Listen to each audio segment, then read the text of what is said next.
All Kerala catering association ജില്ലാ കമ്മിറ്റിയുടെ നേതൃത്വത്തിൽ സംഘടിപ്പിക്കുന്ന വാഹന വിളംബര ജാഥയ്ക്ക് ചാവക്കാട് സ്വീകരണം നൽകി. രൂക്ഷമായ വിലക്കയറ്റത്തിനെതിരെയും ലൈസൻസ് ഇല്ലാതെ പ്രവർത്തിക്കുന്ന അനധികൃത കാറ്ററിംഗ് സ്ഥാപനങ്ങൾക്കെതിരെയും നടപടി സ്വീകരിക്കണമെന്നാവശ്യപ്പെട്ട് സംസ്ഥാന കമ്മിറ്റിയുടെ നേതൃത്വത്തിൽ ജൂലൈ 8 സെക്രട്ടേറിയറ്റ് പടിക്കൽ നടക്കുന്ന പ്രതിഷേധ സമരത്തിന്റെ ഭാഗമായാണ് വാഹന വിളംബര ജാഥ. ജില്ലാ പ്രസിഡന്റ് PM ഷമീറാണ് ജാഥ നയിക്കുന്നത്. സ്വീകരണ യോഗം സംസ്ഥാന സെക്രട്ടറി KR പ്രസാദ് കുമാർ ഉദ്ഘാടനം ചെയ്തു.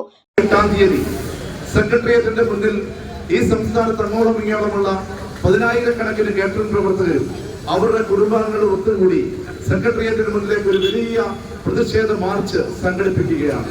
നിലനിൽപ്പിനായിട്ടുള്ള ഞങ്ങളുടെ പോരാട്ടം എന്ന് പറയുമ്പോൾ അത് ഈ നാടിന്റെ ആവശ്യങ്ങളെ മുൻനിർത്തിക്കൊണ്ടുള്ള പോരാട്ടമാണ്.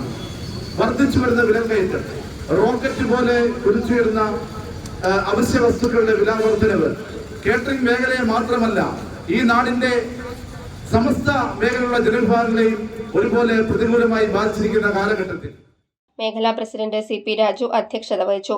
സംസ്ഥാന ട്രഷറർ ശ്രീവത്സൻ, സംസ്ഥാന ബോർഡ് മെമ്പർ ആൻഡോ, ജില്ലാ general secretary Balan Kalyani, treasurer Abdul Aziz, CP Ashraf, KV Shaju എന്നിവർ സംസാരിച്ചു.